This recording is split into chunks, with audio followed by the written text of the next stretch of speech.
हम्म।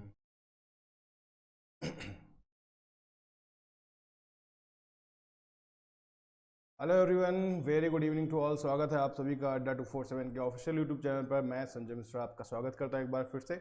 आप लोगों को बता दें कि आज हम लोग इस सेशन में करने वाले क्या हैं। आज हम लोगों सेशन में एक बहुत ही इंपॉर्टेंट बैच के रिगार्डिंग इन्फॉर्मेशन लेकर आए हैं। रिगार्डिंग बैच क्या है? बैच है यूपीपीएससी आरओ का बैच। आपको पता होगा कि इसका एग्जामिनेशन 1 अगस्त को होने वाला था। जो भी बच्चे यहाँ पे इस सेशन में जानते होंगे वो जानते होंगे यूपीपीएससी के सारे एग्जामिनेशन की डेट आपकी रिशेड्यूल हो गई है, जिनकी डेट शीट भी आ चुकी है। जिसमें आपसे सबसे पहले पूछा गया यूपीपीएससी प्रीलिम्स का एग्जामिनेशन जो होने वाला है वो आपका अब अक्टूबर में होगा, जो अक्टूबर के लास्ट में होने वाला है, फर्स्ट सेकेंड लास्ट वीक में। और जो आपका यूपीपीएससी आरओ जिसको हम लोग सचिवालय में समीक्षा अधिकारी के नाम से जानते हैं, इसका एग्जामिनेशन होने वाला है आपको 5 दिसंबर को। ये कब होगा? 5 दिसंबर को ये एग्ज़ाम होने वाला है और ये आपका 24 अप्रॉक्स अक्टूबर को होगा एग्ज़ाम। तो आप देख सकते हैं कि ये जो एग्ज़ाम डेट है काफ़ी डिस्टेंस पे आके काफ़ी लंबी दूरी पे जा चुकी हैं। जितने भी लोग यहाँ पे जुड़े हुए हैं सेशन को लाइक कर देंगे और शेयर भी कर देंगे और जुड़े हुए क्वेश्चंस को यहाँ पे कर लेंगे। तो मेरा सिंपल सा फंक्शन है आप समझाने का मतलब है कि आप लोग यहाँ जितने भी लोग हैं उन लोगों के लिए कह देता हूँ कि ये जो यूपीपीएससी का जो एग्जामिनेशन आप लोग यहाँ कंडक्ट करने वाले, जो होने वाला है एग्जामिनेशन, उस एग्जामिनेशन में आपकी डेट्स की जो डिक्लेरेशन हुई है वो अक्टूबर की हुई है। अक्टूबर के साथ एक दिसंबर में डिक्लेयर डेट्स हुई। तो आरओ का जो एग्जामिनेशन है आप जान सकते हैं बिल्कुल एमसीक्यू टाइप का एग्जामिनेशन होता है। मतलब इसमें कोई भी एग्जामिनेशन डिस्क्रिप्टिव फॉर्म में आपको केवल ऐसे लिखना होता है एक छोटा सा, बाकी पूरा का पूरा पेपर आपका एमसीक्यू होगा। प्रीलिम्स भी इसका एमसीक्यू है, मेंस भी एमसीक्यू है। और आपको ये भी बता दें प्रीलिम्स और मेंस की दोनों की डेट डिक्लेयर हो गई। 9 दिसंबर के आसपास, 9 अप्रैल के आसपास आपका मेंस भी हो जाएगा। और आपको बता दूं इंटरव्यू नहीं है, एकमात्र ऐसी पोस्ट, जैसे आप यूपीएससी के केस की बात करें तो यूपीएससी में मात्र एनडीए सीडीएस ऐसी पोस्ट होती है जिसमें आपको डिस्क्रिप्टिव दिए बगैर आपको जॉब मिलती है गजटेड ऑफिसर की। वैसे सिंपली यहाँ पे ये होता सिंगल कि आप विदाउट यहाँ पर इंटरव्यू दिए आप यूपीपीसीएस के एग्जामिनेशन में कंडक्ट या इनरोल हो जाते हैं। तो आपको ये जो बात बताई गई यहाँ पर, जो एग्जामिनेशन डेट जो आपकी डिक्लेयर की गई, उसमें आप जुड़ने के लिए क्या कर सकते हैं? इसमें जुड़ने के लिए आपको सिंपली करना क्या होगा, आप लोगों ने अगर यूपीपीसीएस आरओ का फॉर्म भरा होगा तो आप यहाँ पे जुड़ सकते हैं इस बैच में। और इस बैच को आप ज्वाइन कर सकते हैं 23 जून से। 23 जून से बैच स्टार्ट होगा और इसका एग्जामिनेशन 5 दिसंबर को है। मतलब हम लोग इसका अप्रॉक्स सिलेबस सितंबर लास्ट तक और अक्टूबर फर्स्ट वीक तक खत्म कर लेंगे। मतलब 2 महीने जो आप करेंगे बिल्कुल केवल प्रैक्टिस करेंगे। तो बाकी लोग जो लोग यहाँ पे जुड़े हुए हैं वो लोग एक बार सिंपली मुझसे पूछ सकते हैं अगर कोई डाउट उनको आ रहा है इस बैच को लेकर। फिर मैं आपको कुछ क्वेश्चंस कराऊंगा इससे जुड़े हुए। और यूपीपीसीएस आरओ का तो बैच हमने बता दें, यूपीपीसीएस प्रीलिम्स का जो बैच है वो भी आपका एग्जामिनेशन स्टार्ट होने वाला है और उसका भी बैच आपका एक लाइव कर दिया गया, उसको भी आप यहाँ पे जुड़ सकते हैं। तो दोनों चीज़ों के बैच आपके यहाँ पे अवेलेबल होंगे, दोनों में जिसमें आप जुड़ना चाहें। और साथ में महापैक भी ले सकते हैं। अगर महापैक आप लेते हैं तो आपको ना तो आरओ का बैच आपको अलग से परचेज करना है, ना यूपीपीसीएस के प्रीलिम्स का, और ना ही जो ग्रुप सी की वैकेंसी आ रही है उनका, क्योंकि इतने सारे वीडियोस इतने सारे प्रैक्टिस सेट होंगे कि आप ऑलरेडी यहाँ पे कर पाएंगे। ठीक है। अब जो लोग ये सोच रहे होंगे सर यहाँ पे तो सर उनके लिए जो पैसे से खरीदेंगे, फ्री में कब होता है? देखिए फ्री में अगर आपको प्रैक्टिस करनी है यूपीपीएससी आरओ की, तो आपको मैं सिंपल बता दूं, आपको यूपीएससी अड्डा 247 पे आपको लॉगिन करना होगा। सुबह से लेकर वहां पर शाम तक, सुबह 7 बजे से लेकर रात को 11 बजे तक आपकी बैचेस चलते रहते हैं। फ्री ऑफ कॉस्ट आप वहां प्रैक्टिस कर सकते हैं। एमसीक्यू बैचेस होते हैं, कॉन्सेप्चुअल बैचेस होते हैं, फ्री क्लासेस चलती हैं एमसीक्यू। तो ये यूपीएससी जो आपका है ये स्टेट पीएससी और यूपीएससी एग्जामिनेशन के लिए एक चैनल है। अगर आप इस चीज़ को सर्च करेंगे कि सर हमको अड्डा 247 पे ही सब कुछ मिल जाए, अड्डा 247 जो बेसिक है वो आपका बैंक के लिए हो जाएगा। लेकिन हम लोग जहाँ पे यूपीएससी का जो ये बैच करवा रहे हैं इसकी प्रैक्टिस कहाँ करते हैं, यूपीएससी और यूपीपीएससी की और भी अदर स्टेट एग्जामिनेशन का जो प्रैक्टिस कहाँ करते हैं, एमपी का हो गया या बिहार का हो गया, राजस्थान का हो गया, इन सभी जगह के बैच के जो पीसीएस के एग्जामिनेशन होते हैं इसके लेवल का मटेरियल कहाँ मिलता है? इसके लेवल का मटेरियल मिलता है यूपीएससी अड्डा पर। तो वहां पे आप जुड़ के आप ऐसे सेशन ले सकते हैं जो पीएससीएस लेवल पे काम करेंगे आपको, मतलब यूपीएससी के लेवल पे काम करने वाले, मतलब पीसीएस लेवल पे आपको वहां पे थोड़ा सा मटेरियल आपको मैक्सिमम लेवल पर मिलेगा। वहां पे आप प्रैक्टिस कर सकते हैं। वहां पर आप डिस्क्रिप्टिव क्लासेस भी ले सकते हैं, मतलब वहां पे डिस्क्रिप्टिव क्लासेस भी होती हैं, वो भी क्लासेस आपको लिए वहां पे अवेलेबल होंगी, आप वहां पे जाके अवेलेबल कर सकते हैं। तो ये लोग जो लोग ये सोचते हैं नहीं सर यहाँ पर पेड बैचेस का है, फ्री का तो नहीं, फ्री का भी बता दिया मैंने आपको। और हाँ, इस बैच को अवेल करने के लिए अगर आप कुछ चाहेंगे मैक्सिमम डिस्काउंट पर आपको बैच मिल जाए तो ये मैक्सिमम डिस्काउंट बैच तब मिलेगा जब आप इसको प्रोमो कोड इसमें लगाएंगे। एक प्रोमो कोड आया है जिसका रिसेंटली, जिसमें कहा गया उसको कोड लगाने के बाद आपको ये बैच सबसे कम रेट पर मिलेगा। आप सारे प्रोमो कोड लगा लीजिएगा, फिर ये वाला भी लगा के देखिएगा, जिसमें सबसे कम रेट पर मिले वो वाला ले लीजिए। मैं ये नहीं कहता इसी में मिलेगा, इसमें मैं कहता हूँ मिलेगा। अगर आपको डाउट है कि नहीं मिलेगा तो आप और भी सारे प्रोमो कोड जो आपके पास वो लगा लीजिएगा, फिर इसको भी लगा के देखिएगा, फिर आपको जिसमें कम मिले उसको आप ले लीजिएगा। दूसरा चीज़, अब पूछते कुछ लोग बच्चों को आरओ का पैटर्न नहीं क्लियर हो, कैसे होता है आरओ का एग्जाम।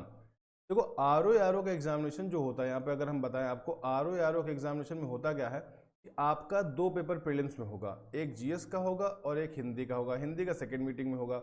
हिंदी में केवल 60 मार्क्स आते हैं, 60 मार्क्स 60 नंबर के आते हैं, 60 क्वेश्चन 60 मार्क्स के। यहाँ पे 140 आते हैं, जीएस के 140 मार्क्स के होते हैं। ये 2 घंटे का पेपर होता है, ये 1 घंटे का पेपर होता है। तो आप सिंपली देख सकते हैं कि एक पेपर का ईजी बहुत होता है ये। और पेपर इजी होने का मतलब कि इतना होता है कि हिंदी में लोग 55 अबव ही मार्क्स लाते हैं। जो लोग पढ़े होते हैं वो 55 अबव ही मार्क्स लेकर आते हैं। और ये कंफर्म भी है, जिनके 55 अबव होते हैं वही प्री क्वालिफाई भी करते हैं, क्योंकि जीएस में तो सबके हाथ पैर थोड़े ढीले हो जाते हैं। कुछ क्वेश्चंस ऐसे होते हैं जो नहीं हो पाते किसी से, वो तो उसके लिए क्या होता है, उनको थोड़ा बहुत यहाँ पे ध्यान देना होता है कैसे हम उसको प्रीलिम्स के बाद मेंस। तो जो लोग हिंदी में अच्छा स्कोर करते हैं प्रीलिम्स में, उनका मेंस कंफर्म हो जाता है, उनका मेंस में होना ही है। और आपको 140 में से अगर आप मान के चलिए तो 140 में से अगर आप यहाँ पे लेकर हद से हद नंबर कम लाएं तो आपको 90 प्लस रहना है। 140 में 90 प्लस अगर आप हो जाते हैं, क्योंकि माइनस मार्किंग भी है इसलिए बता रहा हूँ, क्योंकि इस बार 130 प्लस ही कट ऑफ थी। जो लास्ट आरओ का एग्जाम था उसमें 130 प्लस ही कट ऑफ गई थी। पेपर भी इतना ईजी नहीं आता कि आप आसानी से कर पाए, पेपर थोड़ा सा टफ होता है। बिल्कुल गुड इवनिंग। तो पेपर थोड़ा टफ होता था। आपको अप्रॉक्स मान के चलना कि आपको 140-150 के अराउंड अपने आप को रखना है सेफ जोन में, क्योंकि मेंस में भी सेम पैटर्न यही है। मेंस में भी क्या होगा, मेंस में जीएस और हिंदी ही आने वाली, ना मैथ आती है ना ही रीजनिंग आती है। सिंपल सा केवल जीएस आता है और हिंदी आती है। देखो ना इंग्लिश आएगी, ना मैथ आएगा, ना रीजनिंग आएगी, कुछ नहीं आता है, बस हिंदी और जीएस। इतना पढ़ लिया तो आप सचिवालय में क्या बन जाएंगे, आप रिव्यू ऑफिसर बन जाएंगे। रिव्यू ऑफिसर मतलब समीक्षा अधिकारी जो होता है, गजटेड ऑफिसर कहते हैं इसको। ये गजटेड ऑफिसर होता है। और एकमात्र ये आरओ जो केवल सचिवालय में जाते हैं वही गजटेड होते भी, ये भी जान लेना। ऐसे आरओ जिनकी पोस्टिंग कहाँ होती है, सचिवालय में, वही गजटेड होते हैं। अगर आपकी पोस्टिंग कहीं रिव्यू ऑफिसर में कहीं हो गई, सिंचाई विभाग में या रेवेन्यू में हो गई, तब आप वहाँ गजटेड नहीं रहेंगे।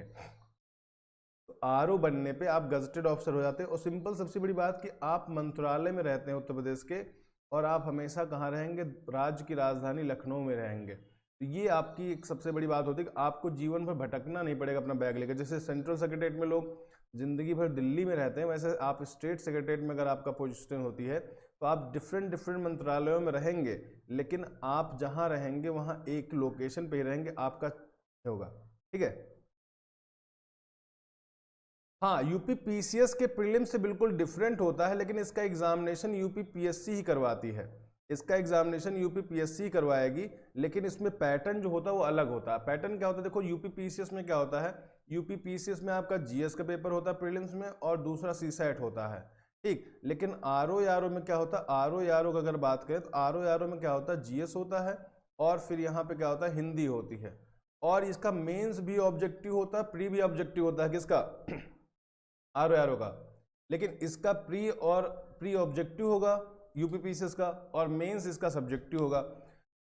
आपको बता दूं, लोअर रैंक पाने वाले जो पीसीएस के बंदे होते हैं, जो पीसीएस में लोअर रैंक पाते हैं, मतलब नायब तहसीलदार या ऐसा कुछ पोस्ट पाते हैं, और या अल्पसंख्यक कल्याण अधिकारी या ऐसा कोई अधिकारी का पोस्ट पाते हैं, वो बाय डिफॉल्ट अपनी पोस्ट को छोड़ के, अगर उनका आरओ में सिलेक्शन हो गया तो आरओ में चले जाते हैं, क्योंकि उनको पता होता है जिंदगी भर भटकना ही है, मिलना कुछ नहीं, शांति नहीं एक पैसे की। तो वो लोग, जो लोग बिल्कुल शांति से नौकरी करना चाहते हैं, मतलब कोई ज़्यादा हेडक नहीं लेना चाहते, हेडक मतलब काम तो करना ही पड़ेगा, लेकिन जीवन भर ट्रांसफर नहीं चाहते, वो यहाँ पे चुपचाप अपनी जॉब करके आराम से रहते हैं। हाँ, अगर कोई एसडीएम या डिप्टी एसपी हो गया है तो उसको नहीं कह सकते, बाकी कोई भी इंसान आरओ के पद पे ही चाहेगा रहना। डिप्टी एसडीएम और डिप्टी एसपी हो गए तब तो आप रहेंगे ही। ठीक है, प्रणाम। बिल्कुल रुपेश सर, बिल्कुल। तो ये दोनों चीज़ें बिल्कुल अलग होती हैं। तो आरओ में अगर आपको सिलेक्शन लेना है, अगर आपने इस बार का फॉर्म भर रखा, तब की बात कर रहा हूँ भाई, जो लोग फॉर्म भर रखे वही वो अच्छा करें। अगला फॉर्म कब आएगा मुझे खुद नहीं पता, क्योंकि लास्ट टाइम इसका फॉर्म 2017 में आया था। 2017 के बाद अब लास्ट टाइम आ रहा है 2021 में। तो ये फॉर्म बहुत गैप पर आते हैं। जो आपका यूपी पीसीएस है वो तो रेगुलर आता है, लेकिन RO का फॉर्म बहुत गैप पर आता है। इस बार जो फॉर्म भर चुके हैं जो लोग, वो उनसे मैं इतना ही चाहूँगा कि भाई गलती से भी कोई ऐसी कमी मत कर देना कि अगले 5 साल फिर इंतजार करना पड़े। और 5 साल का मतलब जानते हो, अगर ऑन एवरेज आपको एक साल में 5 लाख रुपए सैलरी मिली, तो 5 साल में कितने लाख सैलरी हो जाएगी? वो 25 लाख हो जाएगी, और 25 लाख का नुकसान हो जाएगा आपका। आप सोच रहे हैं कि नहीं, आपको एक साल में फॉर्म भर दिए, नहीं सिलेक्शन हुआ, ये बात बहुत ध्यान से रखना।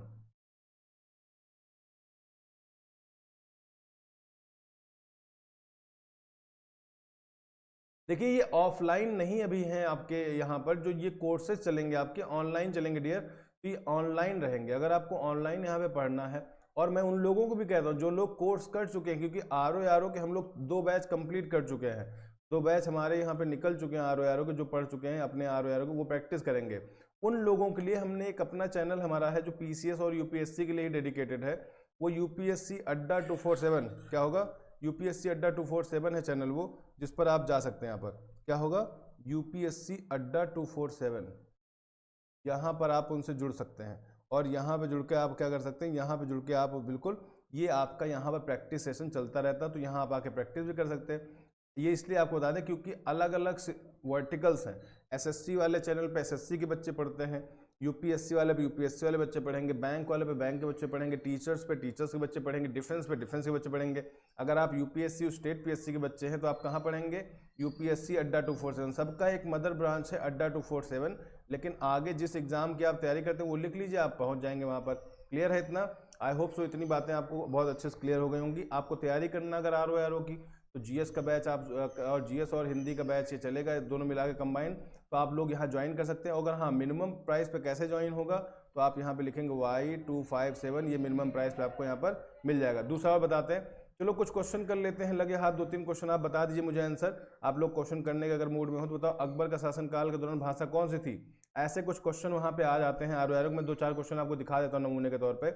क्या होती है भाषा, उस समय क्या थी अकबर के शासनकाल में? भाषा, किस भाषा में बात करते थे लोग शासनकाल में? किस भाषा में बात करते थे, जल्दी बताएं, किस भाषा में बात करते थे? तो आपको बता दें, पर्शियन भाषा में बात करते थे। मतलब पर्शियन मतलब कौन सी भाषा सर, हिंदी में बताइए? तो कहते हैं फारसी भाषा में बात करते थे, फारसी भाषा में बात करते थे अकबर के समय में।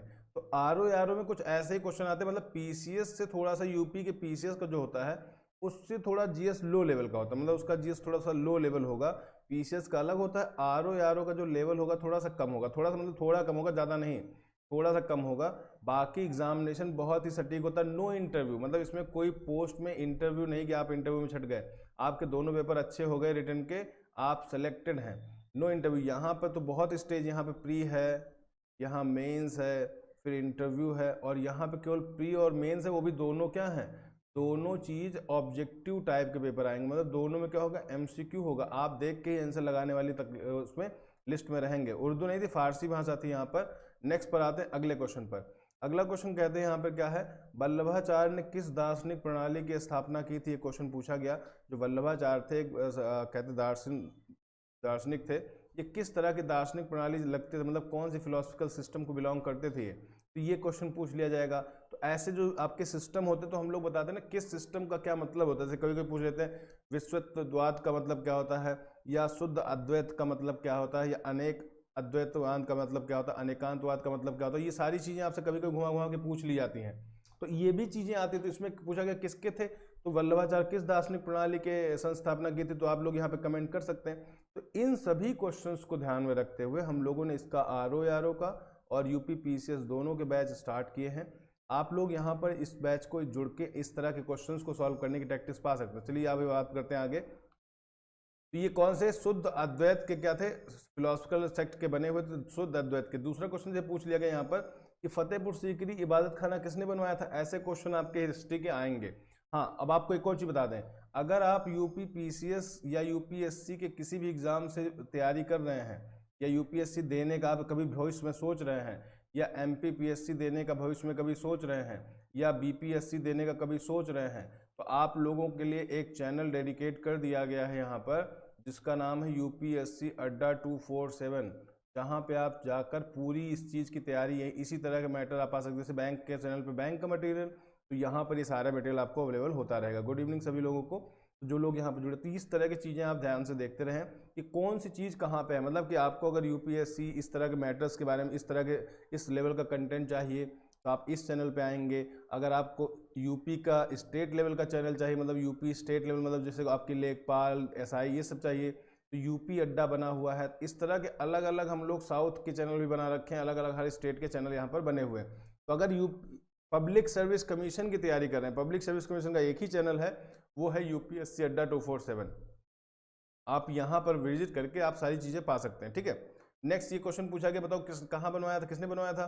तो अकबर ने बनवाया था इबादत खाना। अकबर ने इबादत खाना बनवाया था, यहाँ पे लोग पूजा करते थे, आके अपने अपने धर्म की बातें करते, डिस्कशन करते थे। अब अगला क्वेश्चन पूछा गया यहाँ पर, मोहम्मद गौरी को सबसे पहले किसने हराया था? ये लास्ट क्वेश्चन ही पूछेंगे क्योंकि ज़्यादा हम लोग आपका समय नहीं लेंगे, हमारा मकसद है कि आपको समझा देना सारी चीज़ें। तो भीम सेकंड ने इनको हरा दिया था, क्योंकि इन्होंने आपके गुजरात के शासक में आते थे। भीम सेकंड सोलंकी रूरल थे गुजरात के, इन्होंने हराया था। जैसे हम लोग बात करें तो यूपीपीएससी आरओ के, तो यूपीपीएससी आरओ का ये बैच है। प्रैक्टिस के लिए आप लोग हमसे जुड़ सकते हैं। रात को 9 बजे हम लोग यहाँ पर डेली न्यूज़पेपर एनालिसिस करते हैं। तो न्यूज़पेपर एनालिसिस में आप जुड़ सकते हैं, डेली न्यूज़ एनालिसिस में भी आ सकते हैं हमारे साथ, तो वहाँ भी जुड़ सकते हैं। और अगर आप इस बैच को परचेज करना चाहते हैं, अड्डा 247 की साइट पे जाइए, एक प्रोमो कोड लगाना है जिससे आपको मैक्सिमम डिस्काउंट मिल जाएगा। प्रोमो कोड जिससे आपको मैक्सिमम डिस्काउंट मिलेगा, तो प्रोमो कोड क्या होगा? Y257 होगा, जिससे आप मैक्सिमम डिस्काउंट के साथ मेरे पास जुड़ पाएंगे। Y257 एक प्रोमो कोड है। आपको लगे कि नहीं कुछ और कोड लगाएं उसमें ज़्यादा सही मिलेगा डिस्काउंट, वो भी चेक कर लीजिएगा, बाद में ये लगाइएगा, क्योंकि ये आपको मैक्सिमम डिस्काउंट दिलाएगा। इससे ज़्यादा डिस्काउंट किसी भी कोड पर आपको नहीं मिलने वाला है। तो ये आपका प्रोमो कोड होता है Y257 में लगा दीजिएगा, आपको मैक्सिमम डिस्काउंट मिल जाएगा। तो आरओ बैच, यूपीपीसीएस के बैच में जुड़ने के लिए बहुत बहुत धन्यवाद। जुड़ेंगे आप इसमें, आप लोगों को कोई दिक्कत परेशानी हो, पहले हम लोग के चैनल पे आइए, देखिए टीचर्स कैसा पढ़ा रहे हैं वहाँ पर, फिर आप हमारे बैच में जुड़ सकते हैं। थैंक यू सो मच, जुड़ने के लिए बहुत धन्यवाद। ये था एक प्रमोशनल सेशन आपका। Thank you.